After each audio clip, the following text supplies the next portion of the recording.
दोस्तों आज के इस वीडियो में हम लोग बात करने वाली है popular vehicles and services limited stock के बारे में। हमारे एक सब्सक्राइबर ने हमें एक कमेंट के अंदर ये बोला था कि स्टॉक के ऊपर वीडियो बनाओ बिकॉज आईपीओ से मेरे पास स्टॉक पड़े हुए हैं और इनको क्या मैं बेचूं या रखूं मेरे पास। तो आज की इस वीडियो में इसके बारे में बात करेंगे, थोड़े फाइनेंशियल्स देखेंगे और अगर मैं इसके लॉन्ग टर्म का चार्ट देखता हूँ, यानी कि जब से स्टॉक मार्केट में लिस्ट हुआ है 22 मार्च 2024 के आसपास ये लिस्ट हुआ था, वहां से लेकर अभी तक पिछले एक साल के अंदर ये स्टॉक 60% डाउन है। यानी आईपीओ जिस प्राइस के ऊपर स्टॉक आया था वहां से उस प्राइस को इसने अभी तक भी छुआ नहीं है। तो आज की इस वीडियो में डिटेल में इसके बारे में जानेंगे, कंपनी के अंदर क्या प्रॉब्लम्स है इसके बारे में भी डिस्कशन करेंगे और एज ए रिटेल इन्वेस्टर आपको कौन कौन सी चीजों का ध्यान रखना चाहिए इसके बारे में डिटेल में बात करेंगे। वीडियो को मैं स्टार्ट करूं उससे पहले चैनल के ऊपर आप पहली बार आए तो मेक श्योर कीजिए चैनल को सब्सक्राइब करो। यहाँ पे हम लोग स्टॉक मार्केट के रिलेटेड बहुत सारी चीजों के बारे में बात करते हैं। सबसे पहले तो अगर मैं यहाँ पे स्टॉक के थोड़ा फंडामेंटल्स देखने की कोशिश करता हूँ तो मार्केट कैप इसका 848 करोड़ के आसपास है। बहुत बहुत बहुत छोटी कंपनी है, लेकिन वहीं पे अगर मैं पी रेशियो की बात करता हूँ तो वो -81 के आसपास है। अब हमारे जैसे रिटेल इन्वेस्टर जो होते हैं ना, अक्सर आईपीओ के टाइम पे जब कोई भी आईपीओ हो रहा है उसके अंदर हम लोग पार्टिसिपेट कर देते हैं और उसके बाद जब स्टॉक नीचे जाने लगता है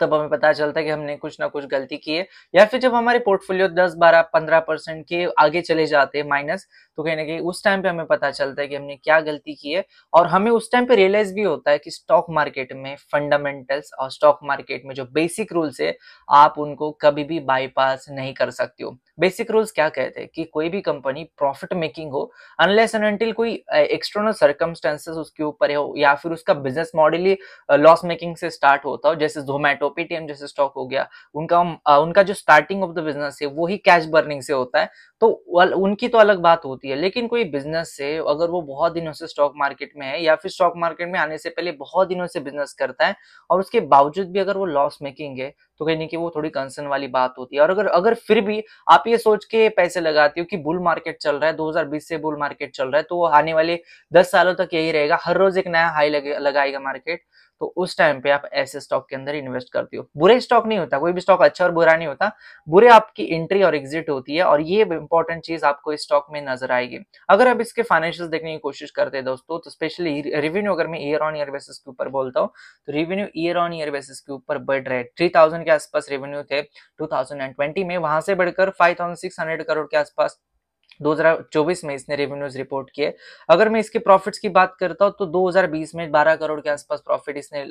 रिपोर्ट किया था, वहां से लेकर 2024 में 76 करोड़ के आसपास प्रॉफिट इसने दिखाए। लेकिन जो मेन चीज है वो इसका क्वार्टर क्वार्टर बेसिस के ऊपर जो रेवेन्यू और प्रॉफिट्स आ रहे हैं, बिकॉज मार्च 2024 में 20 करोड़ के आसपास जो प्रॉफिट था वहां से वो घट घट के अभी लॉस हो गया, 13 करोड़ के आसपास लॉस आपको नजर आ रहा है। और ये चीज आपको कंपनी के लॉन्ग टर्म में चीज जरूर नजर आती है, बिकॉज जब कंपनी लिस्ट नहीं हुई थी, जब स्टॉक मार्केट में इसका लिस्टिंग नहीं हुआ था, तब मार्च 2019 में जहां पे प्रॉफिट 21 करोड़ था, फिर 2020 में 12 करोड़ था, फिर 2021 में 32 करोड़ था, 2022 में 34 करोड़ था, 2023 में जब स्टॉक मार्केट में लिस्ट होने वाला था 64 करोड़ था और जिस टाइम पे लॉन्च हो गया तो उस टाइम पे 76 करोड़ प्रॉफिट था। और फिर अचानक से क्या हो गया कि 10 करोड़ का लॉस रिपोर्ट हो गया। तो ये सारी कंपनीज जो होती है ना, ये आपको कहीं ना कहीं सब पता चलता है कि जब बुल मार्केट चल रहा होता है ना तो घोड़ों के साथ गधे भी दौड़ने लगते हैं। और कई बार ऐसा होता है कि कोई ऐसे स्टॉक भी स्टॉक मार्केट में आ जाते हैं जो लिस्ट नहीं होनी चाहिए, या फिर ऐसे स्टॉक जहां पे आपके पैसे डूब सकते हैं, या फिर स्टॉक जो उनका बिजनेस फंडामेंटल्स नहीं होते अच्छे,